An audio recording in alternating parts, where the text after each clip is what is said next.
Hello, नमस्ते, सलाम। स्वागत है आपका आपके अपने चैनल मुस्कान सिंह रवि पे। मुंशी प्रेमचंद जी की मानसरोवर एक ही कहानी की सीरीज में आज की अगली कहानी है अनुभव।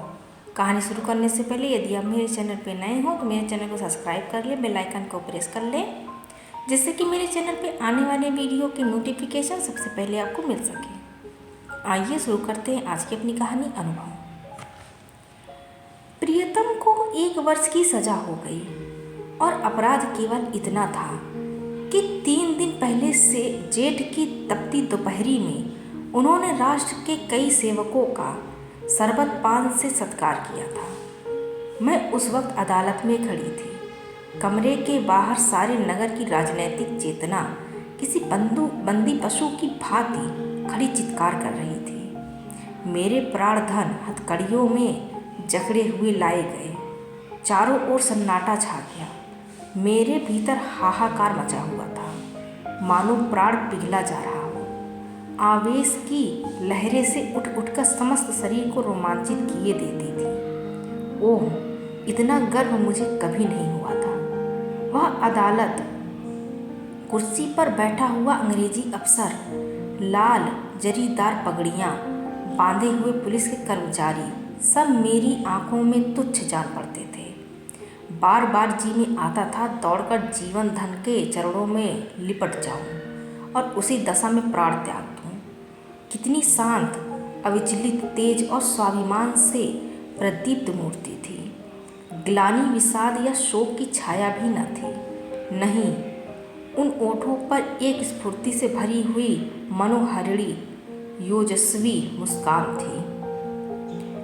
इस अपराध के लिए 1 वर्ष का कठिन कारावास।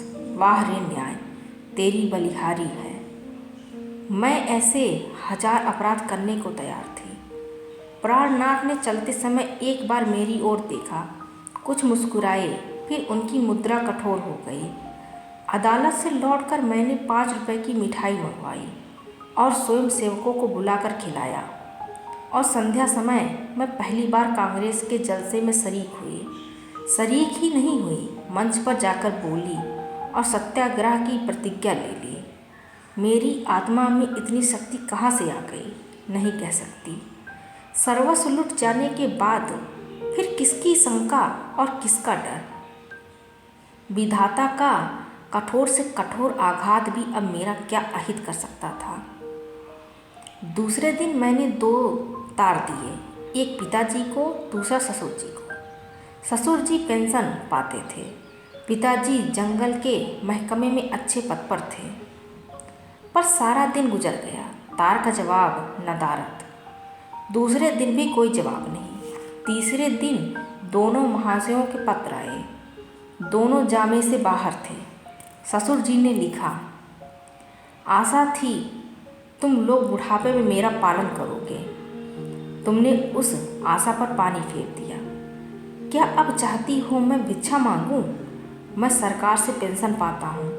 तुम्हें आश्रय देकर मैं अपनी पेंशन से हाथ नहीं धो सकता। पिताजी के शब्द इतने कठोर न थे, पर भाव लगभग ऐसे ही था। इसी साल उन्हें ग्रेड मिलने वाला था। वह मुझे बुलाएंगे तो संभव है ग्रेड से वंचित होना पड़े। हाँ, वह मेरी सहायता मौखिक रूप से करने को तैयार थे। मैंने दोनों पत्र फाड़कर फेंक दिए और उन्हें कोई पत्र न लिखा। हाँ, स्वार्थ, तेरी माया कितनी प्रबल है। अपना ही पिता केवल स्वार्थ में बाधा पड़ने के भय से लड़की की तरफ से इतना निर्दयी हो जाए। अपना ससुर अपनी बहू की ओर से इतना उदासीन हो जाए। मगर अभी मेरी उम्र ही क्या है, अभी तो सारी दुनिया देखने को पड़ी है। अब तक मैं अपने विषय में निश्चिंत थी, लेकिन अब यह नई चिंता सवार हुई। इस निर्जन घर में निराधार निसहाय कैसे रहूंगी? मगर जाऊंगी कहाँ? अगर कोई मर्द होती तो कांग्रेस के आश्रम में चली जाती या कोई मजूरी कर लेती। मेरे पैरों में नारित्व की बेड़ियां पड़ी हुई थीं। अपनी रक्षा की इतनी चिंता ना थी जितनी अपने नारित्व की रक्षा की। अपनी जान की फिक्र ना थी, पर नारित्व की ओर किसी की आंख भी ना उठनी चाहिए। किसी की आहट पाकर मैंने नीचे देखा। 2 आदमी खड़े थे। जी में आया, पूछूं तुम कौन हो? यहाँ क्यों खड़े हो? मगर फिर ख्याल आया, मुझे यह पूछने का क्या हक, आम रास्ता है, जिसका जी चाहे खड़ा हो। पर मुझे खटका हो गया। उस शंका को किसी तरह दिल से न निकाल सकती थी। वह एक चिंगारी की भांति हृदय के अंदर समा गई थी। गर्मी की देह फूंकी जाती थी, पर मैंने कमरे का द्वार भीतर से बंद कर लिया। घर में एक बड़ा सा चाकू था, उसे निकाल कर सिरहने रख लिया। वह शंका सामने बैठी घूरती हुई मालूम होती थी। किसी ने पुकारा, मेरे रोए खड़े हो गए। मैंने द्वार से कान लगाया, कोई मेरी कुंडी खटखटा रहा था। कलेजा धक धक करने लगा। वही दोनों बदमाश होंगे, क्यों कुंडी खटखटा रहे हैं? मुझसे क्या काम है? मुझे झुंझलाहट आ गई। मैंने द्वार खोला और छज्जे पर खड़ी होकर जोर से बोली, कौन कुंडी खटखटा रहा है? आवाज़ सुनकर मेरी शंका शांत हो गई। कितना ढांढस हो गया। यह बाबू ज्ञानचंद थे। मेरे पति के मित्रों में इनसे ज़्यादा सज्जन दूसरा नहीं है। मैंने नीचे जाकर द्वार खोल दिया। देखा तो एक स्त्री भी थी। वह मिसेज ज्ञानचंद थी। यह मुझसे बड़ी थी, पहले पहल मेरे घर आई थी। मैंने उनके चरण स्पर्श किए। हमारे वहाँ मित्रता मर्दों की ही तक रहती है, औरतें तक नहीं जाने पाती। दोनों जने ऊपर आए। ज्ञान बाबू एक स्कूल में मास्टर हैं, बड़े ही उदार, विद्वान, निष्कपट। पर आज मुझे मालूम हुआ कि उनकी पथ प्रदर्शिका उनकी स्त्री है। वह दोहरे बदन की प्रतिभाशाली महिला थी। चेहरे पर ऐसा रूप था मानो कोई रानी हो। सिर से पांव तक गहनों से लदी हुई। मुख सुंदर न होने पर भी आकर्षक था। शायद मैं उन्हें कहीं और देखती तो मुंह फेर लेती। गर्व की सजीव प्रतिमा थी। वह बाहर जितनी कठोर, भीतर उतनी ही दयालु। घर कोई पत्र लिखा? यह प्रश्न उन्होंने कुछ हिचकिचाते हुए किया। मैंने कहा, हाँ लिखा था। कोई लेने आ रहा है? जी नहीं, न पिताजी अपने पास रखना चाहते हैं, न ससुर जी। तो फिर क्या? अभी तो यहीं पड़ी हूँ। तो मेरे घर क्यों नहीं चलती? अकेले तो इस घर में मैं ना रहने दूंगी। खुफिया के दो आदमी इस वक्त भी डटे हुए हैं। मैं पहले ही समझ गई थी दोनों खुफिया के आदमी होंगे।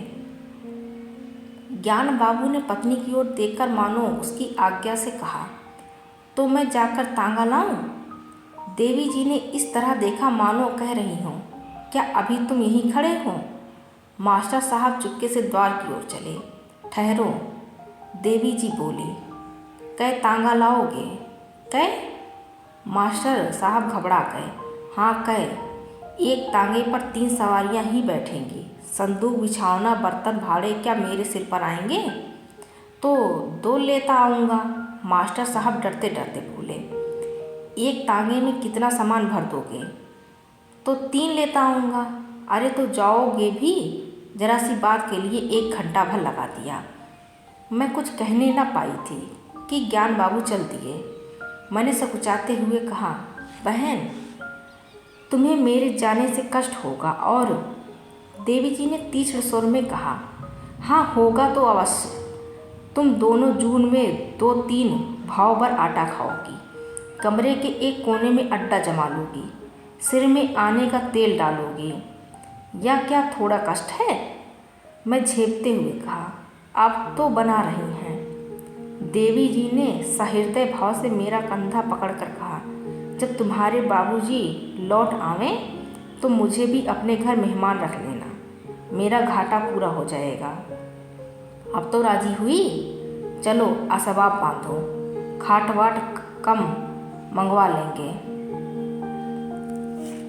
मैंने ऐसी सहृदय, उदार, मीठी बातें करने वाली स्त्री नहीं देखी थी। मैं उनकी छोटी बहन होती तो भी शायद इससे अच्छी तरह न रखती। चिंता या क्रोध को तो जैसे उन्होंने जीत लिया है। सदैव उनके मुख पर मधुर विनोद खेलता रहता था। कोई लड़का बाला न था, पर मैंने उन्हें कभी दुखी न देखा। ऊपर के काम के लिए लौंडा रख लिया था, भीतर का सारा काम खुद करती। इतना कम खाकर और इतनी मेहनत करके वह कैसे इतनी हष्ट पुष्ट थी, मैं नहीं कह सकती। विश्राम तो जैसे उनके भाग्य में ही नहीं लिखा था। जेठ की दोपहरी में भी न लेटती थी। हाँ, मुझे कुछ न करने देती। उस पर जब देखो कुछ खिलाने को सिर पर सवार। मुझे यहाँ बस यही एक तकलीफ थी। मगर 8 ही दिन गुजर गए थे कि एक दिन मैंने उन्हीं दोनों खुफियों को नीचे बैठे देखा। मेरा माथा ठनका, या अभागे यहाँ भी मेरे पीछे पड़े हैं। मैंने तुरंत बहन जी से कहा, वे दोनों बदमाश यहाँ भी मंडरा रहे हैं। उन्होंने हिकारत से कहा, कुत्ते हैं, फिरने दो। मैं चिंतित होकर बोली, कोई स्वांग न खड़ा करते हैं। उसी बेपरवाही से बोली, भूखने के सिवा और क्या कर सकते हैं। मैंने कहा, काट भी तो सकते हैं। हंसकर बोली, इसके डर से कोई भाग तो नहीं जाता ना। मगर मेरी दाल में मक्खी पड़ गई। बार बार छज्जे पर जाकर उन्हें टहलते देख आती। यह सब मेरे पीछे पड़े हुए हैं। आखिर मैं नौकरशाही का क्या बिगाड़ सकती हूँ? मेरी सामर्थ्य ही क्या है? क्या यह सब इस तरह से मुझे यहाँ से भगाने पर तुले हैं? इससे उन्हें क्या मिलेगा? यही तो कि मैं मारी मारी फिरूं। कितनी नीची तबीयत है। 1 हफ्ता और गुजर गया। खुफिया ने पिंड न छोड़ा। मेरे प्राण सूखते जाते थे। ऐसी दशा में यहाँ रहना मुझे अनुचित मालूम होता था, पर देवी जी से कुछ कह न सकती थी। एक दिन शाम को ज्ञान बाबू आए तो घबराए हुए थे। मैं बरामदे में थी, परवल छील रही थी। ज्ञान बाबू ने कमरे में जाकर देवी को इशारे से बुलाया। आज की कहानी बस इतनी सी। मिलते हैं अगली किसी कहानी के साथ। Thank you for watching and don't forget to subscribe. Thank you.